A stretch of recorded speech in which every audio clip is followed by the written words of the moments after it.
asalaamaaleykum gars yi ñu ngi leen di nuyu di leen ziar bu baax di leen jox seen wàccuwaay ñun la seen mbokk Khalil ñëwoon ci vidéo bi rek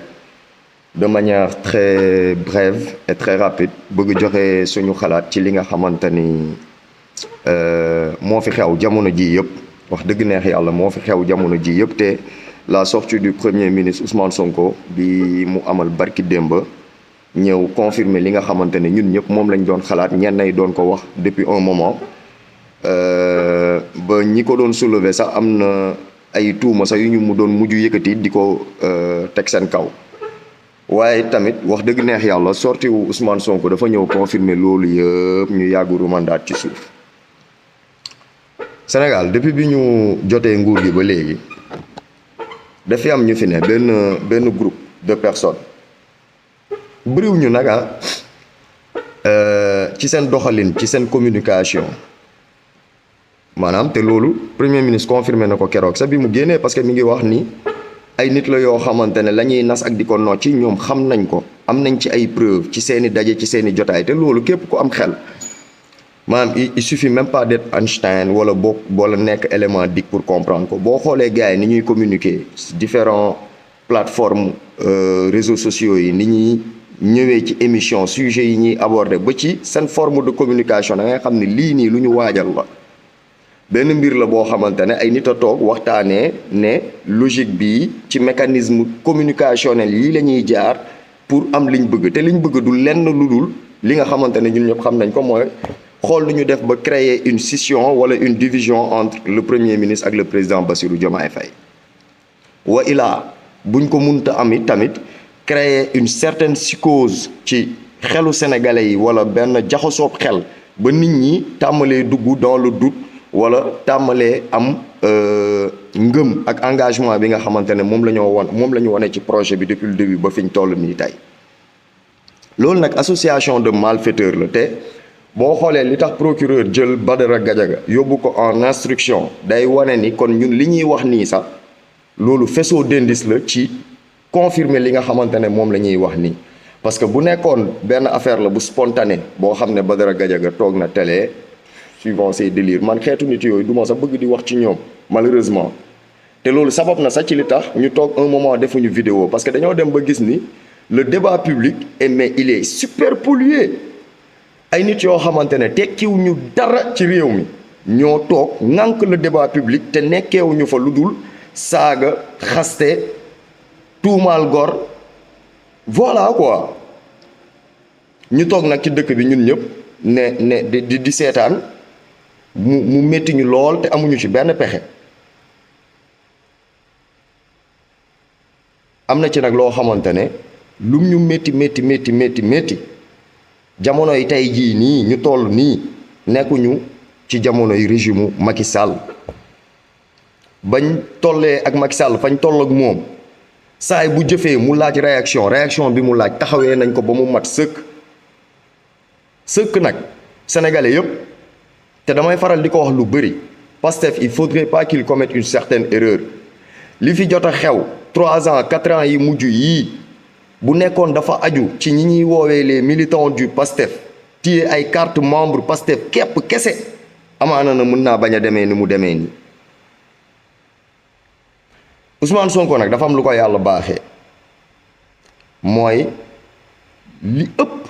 ci ñi ko topp li ëpp ci ñi gëm projet bi nga xamante ne moom la ñu woote ñi ci bëri ay sympathisants lañ projet bi nag jaral leen lu ne parce que damay faral di ko wax gis ngeen Ousmane Sonko li mu woote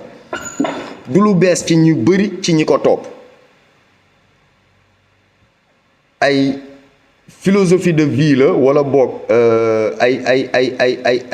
ay pensée politique la yoo xamante ne bëri na ci jeunes yi ko topp yoo xam ne dañ koo yàggu nourrir doon ko dund même si c'est à un niveau macro boog wala micro je sais plus ban terme sax lañ ci war a utiliser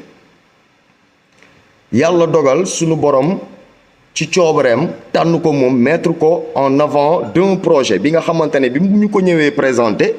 dafa méngoog li nga xamante ne ñu bëri tey ci ñun moo nekkoon seen yéene ci Sénégal nekkoon seen yéene ci Afrique ñu fekk si ko ci loolu mu andi dans le débat public un débat d'idées et de solutions parce que Ousmane Sonko bi mu ganale ses politiques en 2014 man maa ngi découvrir Ousmane Sonko en fin 2015 début 2016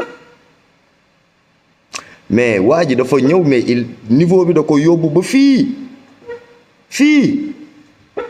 c'est-à-dire ku amul xam-xam munoo nekk ci créneau bi Ousmane Sonko nekk. alors ñi mu jàmmaarloo woon à l'époque dem nañ ba gis ni waa ji wax dëgg neex yàlla niveau bi mu yóbbu débat bi mënuñu ko ci fekk si ils ont tout ba bugg ko andi ñoom ci terrain bi ñu nekk te mooy terrain bi nga xamante ne moom lañ ko ne di exploiter ba léegi saaga xaste tuumaal gor dugg fii génn fee dem nañ nag ba benn instant nag bëgg nañ ko xoxotal sës ko ci mur bi il a riposté et toute la jeunesse sénégalaise avec lui nag. Donc il a parfaitement raison quand il dit que ni il a une responsabilité morale et man je dis que cette responsabilité elle n'est pas que morale cette responsabilité elle est autant morale que politique parce que tey bu ñu Ousmane newuloon Bassirou mii doy na ma man xawma kan mais man moom Bassirou kon amaana na du ma ko sànnil carte il est fort probable que du ma ko daan sànnil carte donc il faudrait que nit ñi comprendre que ni Bassirou mii ñu yóbbu à la tête de ce pays c'est Ousmane Sonko par procuration ñun bi ñuy voté ji intention boobu lañ ko jugee def ñun on ne cache pas le fait que ni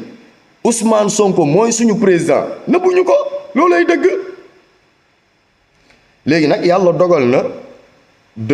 par des concours de circonstances Bassirou la yàlla dogal ni tey moo toog palais moo toog ci chaise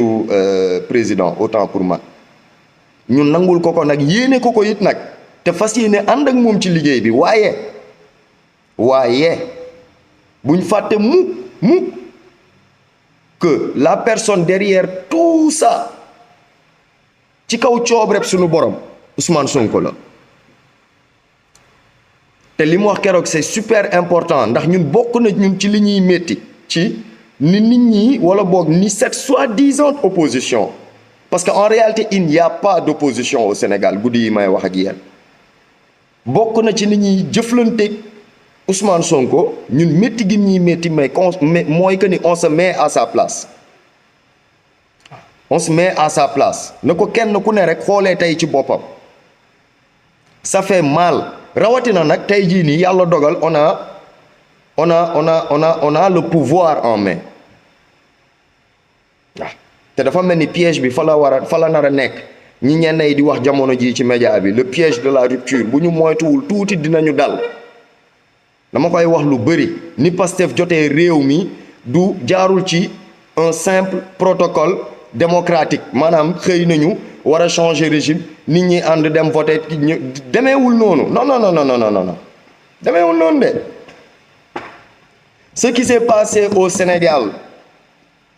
at yi mujj yii ba consécration bi di am le 24 mars passé c'est une révolution loolu il faut que nit ñi dugal ko seen bopp yi une bonne fois pour toutes te un régime qui arrive au pouvoir sur la base d'une révolution ne peut pas adopter la même démarche qu'un régime boo xamante ne peut-être dafa am ay soutien ay voilà tous ces voilà ñi xam politique xam nañ bu baax li may wax par rapport ak yenn régime yi di yegsi au pouvoir donc Pastef doit marquer son empreinte Pastef doit se démarquer de discours yii nii ñenn yi di tenir non les réalités du pouvoir non Ousmane il a parfaitement raison en disant que c'est l'homme qui détermine le contenu du pouvoir parce que c'est quoi l'État il est abstrait il a parfaitement raison ñan ñoo koy incarner c'est des hommes ñoo koy incarner te ñu ngi xaar ci nit yooyu noonu ñu incarner tout ce qu'il y a comme courage comme valeur comme éthique ak comme parrain ni ñuy yoree réew bokkul ak ni ñuy yoree kër réew lañ leen jox te mu am nag ay ngan di défi yu taxaw suñu kanam di ñu xaar da ngay xool li fi jot a jaar yëpp 1 an 2 mois de magistrature li fi jot a jaar li fi gars yi am na ay réalisation yu fi am mais on ne peut même pas en discuter tout simplement parce qu'il y a un petit groupe de personnes yoo xamante ne dañoo définir seen benn calendrier de yëngal Sénégal nekk ci seen jeu boobu noonu ñëpp gis ko ñëpp comprendre ñii lan lañ bëgg derrière seen jëf yi nii ñuy jëf mu mel ni comme si de rien n'était wala mu mel ni que ni Sénégal dafa nekk dans une crise extraordinaire non mais c'est pas vrai te dafa war a dakk loolay dëgg waaw